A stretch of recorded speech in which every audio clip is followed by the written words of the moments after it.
J'exhorte donc, avant toute chose, à faire des prières, des supplications, des requêtes, des actions de grâce pour tous les hommes, pour les rois et pour ceux qui sont élevés en dignité, afin que nous menions une vie paisible et tranquille en toute piété et honnêteté. Cela est bon et agréable devant Dieu notre Sauveur, qui veut que tous les hommes soient sauvés et parviennent à la connaissance de la vérité. Car il y a un seul Dieu et aussi un seul médiateur entre Dieu et les hommes, Jésus-Christ, homme, qui s'est donné lui-même en rançon pour tous. C'est là le témoignage rendu en son propre temps, et pour lequel j'ai été établi prédicateur et apôtre. Je dis la vérité, je ne mens pas, chargé d'instruire les païens dans la foi et la vérité. Je veux donc que les hommes prient en tout lieu, en élevant des mains pures, sans colère ni mauvaise pensée. Amen? Soyons-nous.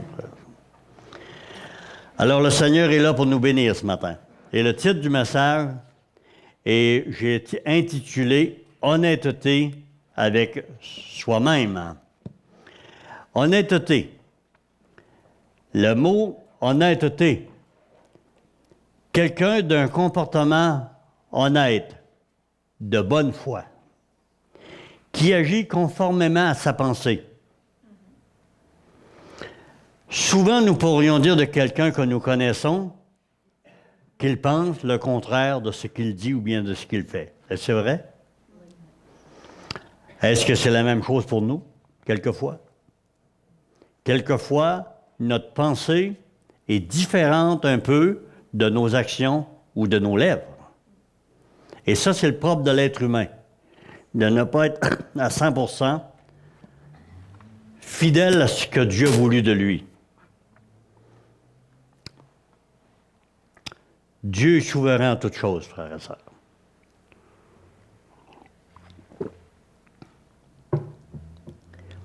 Ce mot grec employé, semnotes, le trait caractéristique d'une chose ou d'une personne qui donne droit à révérence et respect, dignité, majesté et sainteté.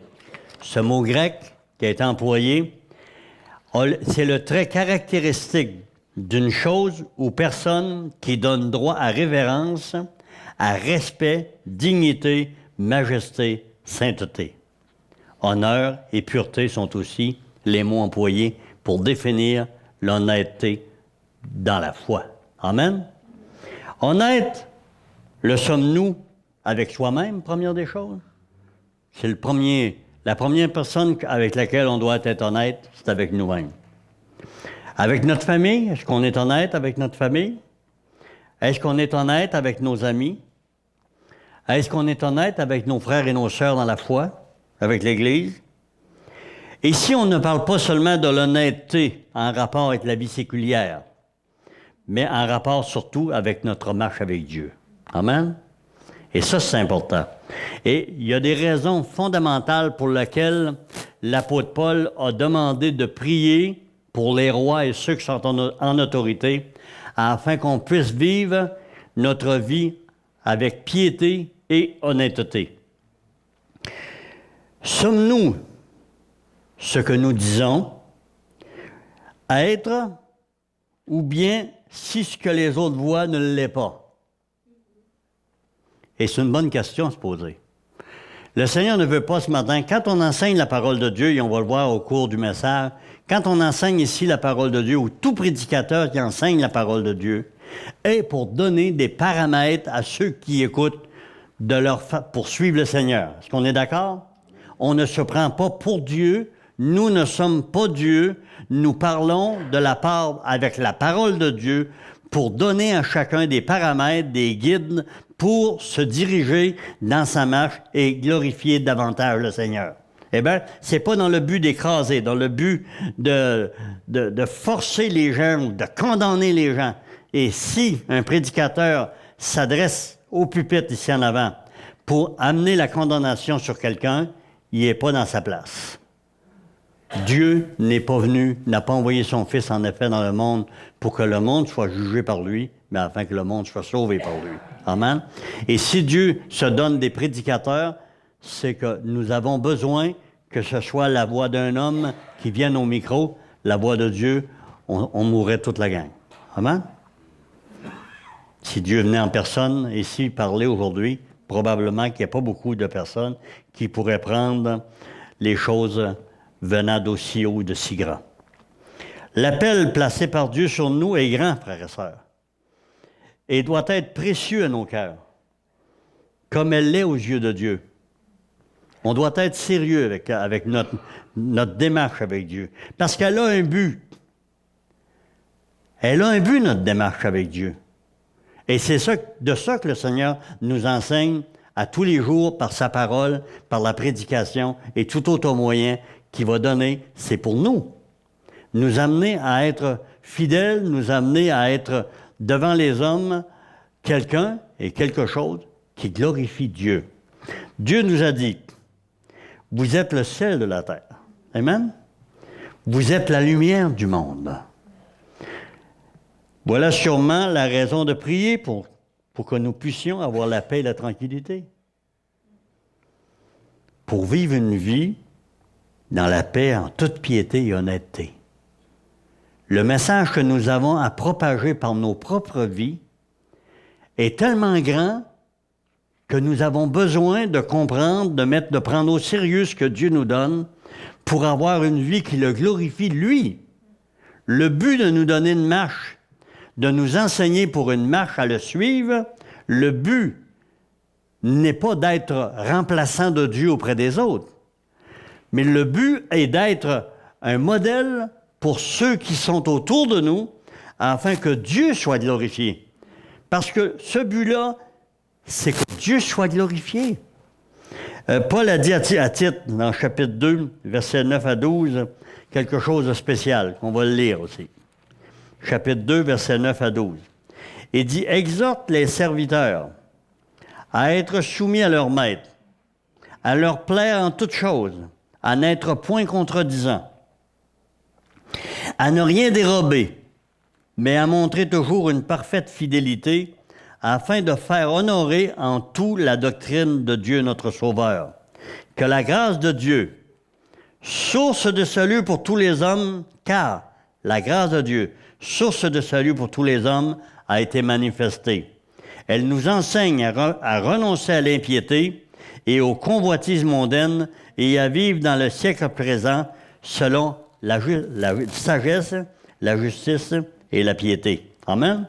C'est grand ce que l'apôtre... Il nous donne ici une direction pour le message ce matin. Il avance encore un peu plus loin. La raison d'être, la raison de ma marche, la raison de ma piété, la raison de mon honnêteté, la raison de ma bonté, la raison de mon amour envers les uns et les autres ont un but, celui de faire en sorte que l'adversaire n'ait rien à dire de nous et que Dieu en soit glorifié, afin que la doctrine de Dieu qui est en Christ soit vue par les hommes comme le point final, central et final de la volonté de Dieu pour l'humanité. Vous êtes d'accord avec moi? Afin de faire honorer, donc verset 10, la doctrine de Dieu notre Sauveur. Et ça, c'est le point important. Comment le sel perd-il sa saveur? Une seule façon que le sel perd sa saveur, c'est en le diluant jusqu'à ce qu'il ne puisse accomplir son travail. On l'étend, on le fait fondre, on le place dans le liquide jusqu'à ce qu'il ne donne plus rien. Il est complètement assimilé par la matière qui l'entoure et il ne donne plus aucune force. Manque de force. Pour l'être humain, ça représente une manque de force, une vie banale dont les gens ne tiennent plus compte pour les guider. Une vie où l'on pourrait être, comme il est mentionné en Apocalypse 3, verset 1, alors que Dieu fait un constat d'inutilité en voyant un pasteur, l'ange de l'Église, le pasteur qui est là pour diriger l'Église, le regardant, Dieu fait un constat et dit, Je connais tes œuvres. Je sais que tu passes pour être vivant, mais à mes yeux, tu es mort. Dieu lui donne. Est-ce que Dieu le laisse là? Dieu lui donne le moyen, la façon de corriger le tir devant lui. Sois vigilant et affermé. Le reste qui est près de mourir. Sois vigilant. Mets du sel qui sale vraiment. Expose une lumière qui éclaire vraiment. Et dis, car je n'ai pas trouvé tes œuvres parfaites devant mon Dieu. C'est tout un constat. Dilué, sans vie, vaincu par tes désirs personnels, par ton manque d'obéissance. Et la raison, c'est que tu ne puises plus à la source de ta vigueur. Quelle est la source de la vigueur de l'être humain qui marche avec Dieu, du croyant? La parole de Dieu, la prière, la louange ne sont plus au rendez-vous de la vie de cet homme qui perd sa saveur. Tu perds ta saveur parce que tu ne vas plus à la source. Et c'est bon pour moi, frères et sœurs, et c'est bon pour vous. Et c'est le conseil que Dieu nous donne ce matin. Si je veux avoir de la saveur qui donne soif aux autres, je dois revenir à la source, être vraiment un sel qui produit un goût, un désir de prendre la nourriture. Cette semaine, mon épouse a fait une nourriture et notre fille est arrivée par après, elle dit « ça manque de sel ». Elle a pris la salière et puis elle a commencé à remettre du sel. Sa mère a dit « c'est vrai, j'ai constaté, ça manquait un peu de sel ». Et dans nos vies, est-ce que quelquefois, ça n'arrive pas que les gens voient qu'on manque de sel? Je crois que chacun d'entre nous ce matin, on doit être honnête avec soi-même et être honnête avec Dieu sur ce que nous sommes. Tu n'es plus un baromètre pour ceux qui te côtoient à ce moment-là. Pourquoi les gens ont arrêté de te questionner sur le Seigneur? Pose-toi des questions. Peut-être que c'est d'autres raisons. Mais peut-être que tu n'as plus l'impact que tu avais auprès des autres. Et ça, c'est bon pour moi aussi. Peut-être parce qu'on a arrêté de propager ce que le Seigneur nous avait donné de propager avec la même intensité, la même visibilité glorieuse pour le Seigneur. Non seulement tu es appelé le sel de la terre, mais aussi appelé la lumière du monde. Amen. Et tant qu'enfant de Dieu, tu n'es pas appelé à être le sel de la terre. Tu n'es pas appelé à être la lumière du monde. La parole de Dieu dit que tu es le sel et que tu es la lumière du monde. Alléluia. Alors la question, si je suis la lumière, si je suis le sel de la terre, en tant qu'enfant de Dieu, alors la question est quelle saveur je donne? Quelle lumière je projette? Est-ce que c'est pas ça la vraie question ce matin? Est-ce que c'est pas ça la vraie question au centre de nos vies, au centre de ce que je dois apprendre, de ce que je dois désirer me faire communiquer? L'homme honnête avec lui-même, il demande à Dieu, « Seigneur, communique-moi comment marcher afin que ma vie soit tellement en harmonie avec ce que tu m'as fait vivre, que tu veux, que les autres voient et croient. » Amen? S'il est là le cheminement, le Seigneur, notre Dieu, nous appelle à être. Non, il nous dit que nous sommes le sel de la terre et nous sommes la lumière du monde. Est-ce que c'est vrai? Peu importe qui je suis jusqu'à aujourd'hui, c'est la suite qui compte, frères et sœurs. Peut-être jusqu'à aujourd'hui, je me rends compte que j'ai perdu de la saveur. Et en cela, frères et sœurs, moi, ça arrive souvent dans ma vie où le Seigneur m'a dit, il faut que tu changes ceci, il faut que tu changes cela. Ton caractère doit changer, ta façon de parler doit changer. Tu dois être davantage dans la foi. Tu dois marcher plus en harmonie avec ton environnement pour faire connaître qui je suis. Vous savez, le Seigneur nous utilise, puis il utilise tout ce qui est autour de nous. Le Saint-Esprit utilise qui nous sommes, frères et sœurs. ce que nous avons reçu. Dimanche passé, notre frère a parlé du respect. Il avait reçu de son père cet enseignement de se respecter et de respecter les autres autour de lui. Et ce trait de caractère, en venant à la foi, le Seigneur ne lui a pas enlevé pour lui donner quelque chose d'autre. Il a accentué sur ce qu'il avait reçu dans son enfance et il a gardé ce qui est bon. Et d'ailleurs, on est invité à garder ce qu'on a reçu comme principes qui sont en harmonie avec la parole de Dieu et de continuer vers l'avant avec ce que Dieu nous a donné. Amen. L'apôtre Paul était un pharisien, un homme qui a cautionné la mort de Timothée. L'homme devant qui on mettait leurs vêtements était celui qui avait autorisé le meurtre d'Étienne. Amen. Est-ce que Dieu, ça l'a rébuqué? Non, Dieu a vu et connaissait le cœur de cet homme et il l'a utilisé pour nous donner 14 livres de la parole de Dieu. Il a pris la verve, la capacité littéraire de cet homme et il l'a exposé pour nous donner aujourd'hui ce qui est le cœur du Nouveau Testament. L'enseignement, à peu près les 2/3 de l'enseignement théologique du Nouveau Testament nous est donné par cet homme que Dieu a vu. Il a vu quoi? Il a vu un homme qui s'était consacré à la lecture et à l'étude de l'Ancien Testament, qui ne suivait pas ce qui était dit, parce que sinon il aurait découvert que Jésus était celui qui était devant lui, plutôt. Mais au lieu de cela, Dieu a vu sa capacité.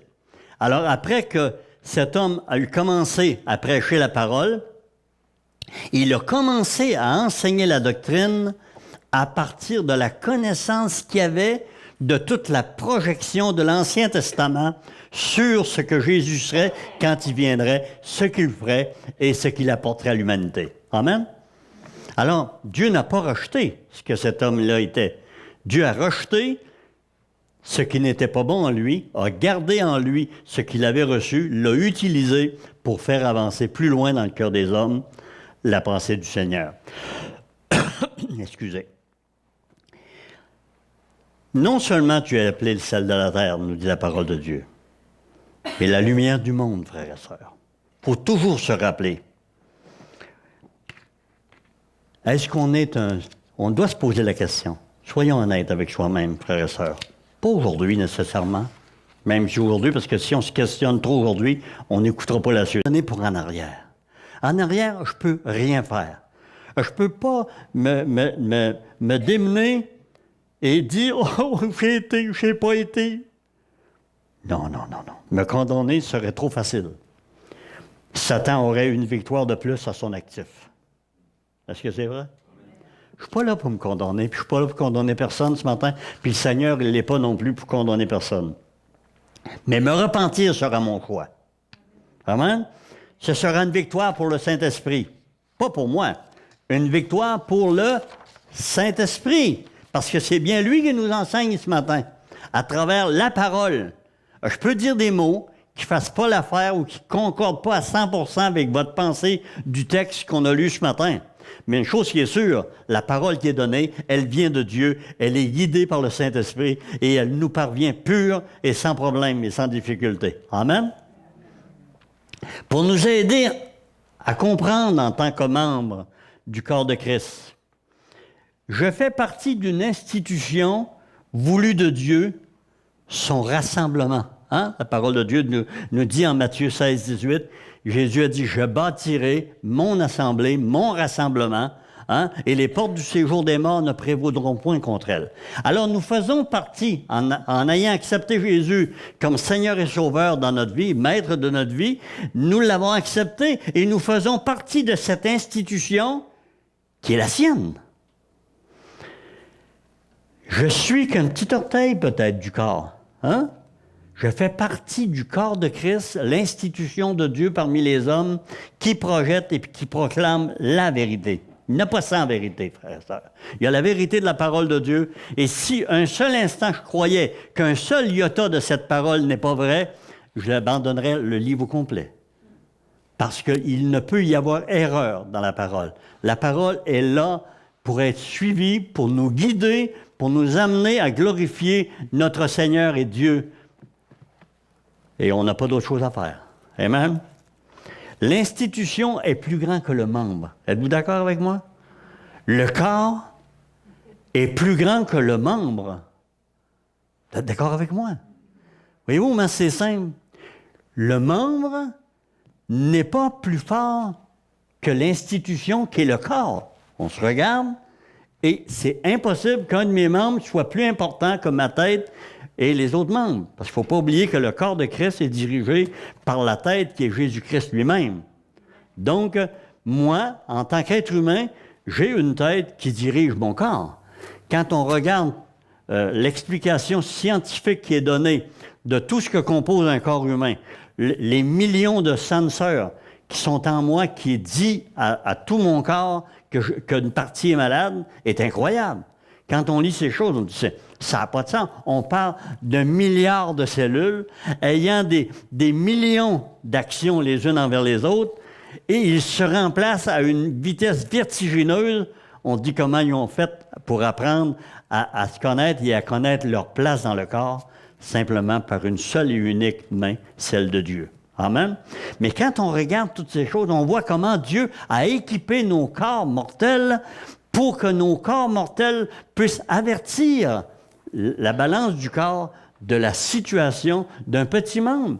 Si je suis une petite orteille dans le corps de Christ, il n'y a pas d'importance. La petite orteille dans mon corps, elle est consciente lorsque je m'appuie sur le côté de mon pied, je veux aller d'un côté ou de l'autre, je m'appuie sur elle et elle doit faire son travail. Je ne suis pas plus important que les autres membres du corps, mais au moment où le corps a besoin de ce petit orteil, il est drôlement important que cet orteil puisse faire son travail et aider tout le corps à se relever et à aller de l'autre côté. Vous êtes d'accord avec moi? Et c'est quelque chose de merveilleux. La parole de Dieu nous dit que Dieu a utilisé chaque membre du corps pour donner à tout le corps du bien-être, de la joie et du bonheur. Amen? Si un membre souffre, tout le corps souffre. Si un membre se réjouit, tout le corps se réjouit. Quand je mange quelque chose de bon, le corps est dans la joie parce qu'il va recevoir les vitamines, les protéines, tout ce qu'il faut pour se régénérer. La douleur, le déséquilibre feront savoir au corps que j'ai un problème et que je dois être soigné si je suis un petit orteil. Êtes-vous d'accord avec moi? Si je ne peux plus garder mon équilibre à cause d'un membre qui va mal, il dit, je peux probablement, je peux. Ça, c'est moi qui l'ai écrit. Je peux probablement cacher un picotement, mais pas plus, car les millions de senseurs que Dieu a placés pour avertir tout le corps sont là pour faire leur travail. Donc, dans mon corps, Dieu a pourvu que tout ce corps soit en être avec les autres membres. Êtes-vous d'accord avec moi? Avec tous ces senseurs, avec tout ce que Dieu a mis dans mon corps, il s'assure que mon corps est honnête avec les autres. Le membre est honnête avec toutes les autres parties du corps. Je ne peux rien cacher.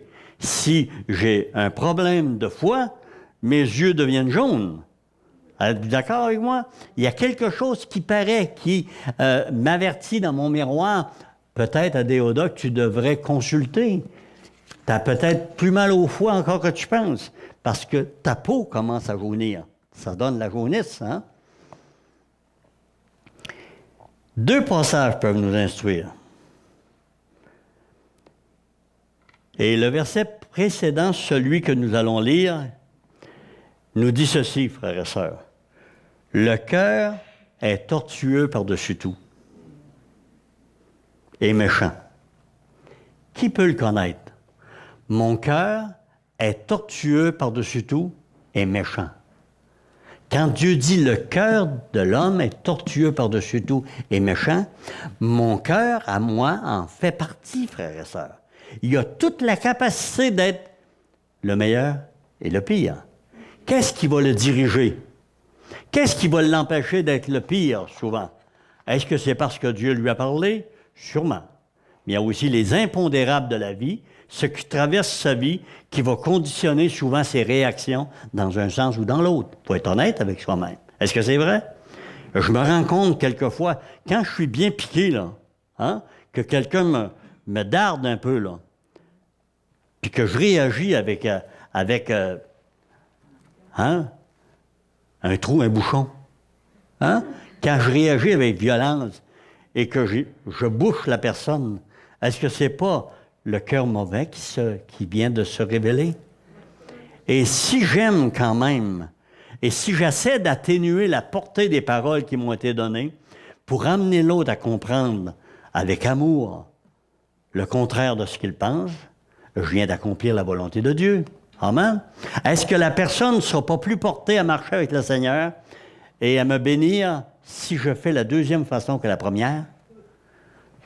Le cœur de l'homme est tortueux par-dessus tout. Dans la parole, c'est marqué, le cœur est tortueux. Il ne parle pas du cœur ici des animaux. Il parle du cœur de l'homme. Et il est méchant. Qui peut le connaître? Et voici ce qui est dit dans le verset suivant. Moi, l'Éternel, j'éprouve le cœur. Je sonde les reins.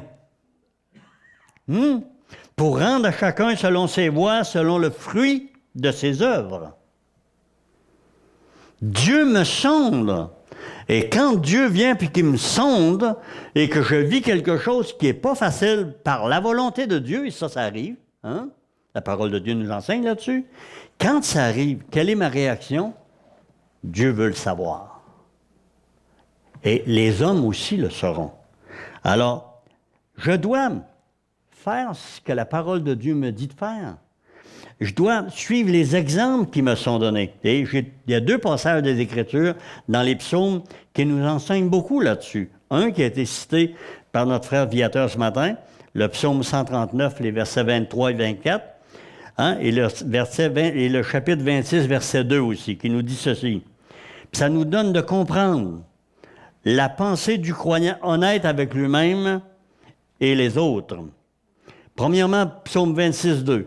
Sonde-moi, Éternel, éprouve-moi, fais passer au creuset mes reins, mon cœur. Non, Seigneur, non seulement tu me dis dans Jérémie que tu le fais, mais moi, ce matin, je vais être honnête avec moi-même, je vais être honnête avec mes frères, et spécialement honnête avec toi. Voici ce que je te demande, Seigneur. Éprouve-moi, fais passer au creuset mes reins et mon cœur. Amen? Et c'est quoi le creuset? Qu'est-ce qu'on fait dans le creuset?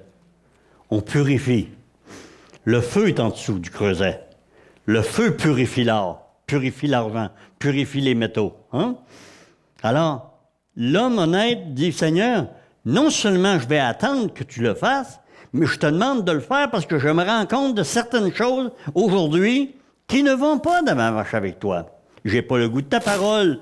La prière est devenue comme un accessoire au côté, donc qui ne m'est pas recherché par mon cœur. Ou j'ai pas le goût de te louer. Et j'ai besoin que tu regardes en moi. Et le psaume 139, versets 23 et 24, que notre frère s'est parlé ce matin, il dit, sonde-moi, ô Dieu, et connais mon cœur. Un homme honnête, éprouve-moi et connais mes pensées. Les hommes voient que mon action n'est plus en accord avec ma pensée, où je dis des choses, excusez, et je ne le pense pas. Alors, Seigneur, viens à mon secours. Connais mon cœur, éprouve-moi et connais mes pensées. Regarde si je suis sur une mauvaise voie et conduis-moi sur la voie de l'éternité. L'homme est honnête avec lui-même et il demande à Dieu de l'aider. Non pas parce que Dieu va le rejeter. Non, non, non, non, non. Ça vient du diable, au complet cet enseignement-là. Dieu ne rejette pas personne. Dieu dit que nous sommes le sel de la terre et que nous sommes la lumière du monde. La seule chose que la parole de Dieu nous exhorte, nous, c'est de regarder à Dieu et de demander à Dieu de nous montrer où nous en sommes et nous conduire sur la voie de l'éternité. Amen.